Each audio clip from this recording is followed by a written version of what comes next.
তদন্ত যখন সিবিআইর হাতে তখন স্বাস্থ্য ভবন কেন? সিজিও ভবন অভিযান করা উচিত ছিল বিজেপির স্বাস্থ্য ভবন অভিযান নিয়ে প্রশ্ন তুলল তৃণমূল। দলের রাজ্য মুখপাত্র কুণাল ঘোষ বলেছেন, তদন্ত করছে সিবিআই, মামলা রয়েছে সুপ্রিম কোর্টে, আর বিজেপি যাচ্ছে কখনো স্বাস্থ্য ভবনে, কখনো বলছেন নবান্ন অভিযান করবে। তিনি বলেছেন, বিজেপি কর্মীদের উত্তেজিত করে পুলিশের সামনে ঠেলে দেওয়া হয়েছে, তারপরেও পুলিশ সংযম দেখিয়েছে। খোঁচা দিয়ে বলেছেন, প্রথমেই শুভেন্দু অধিকারী, শ্রমিক ভট্টাচার্যরা বাসে উঠে জানলার ধারে বসেছেন, দেখে মনে হচ্ছিল মন্দারমণি যাবেন।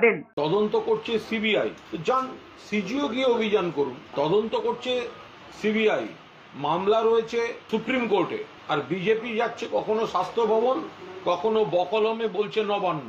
এগুলো কোনো কাজের কথা হলো? প্রথমেই কয়েকজন নেতা, শ্রমিক বাবু, শুভেন্দু বাবু, তারা প্রথমেই বাসে উঠে জানলার ধারে এমন আরাম করে বসলেন, দেখে মনে হলো এবার মন্দারমণি যাচ্ছেন।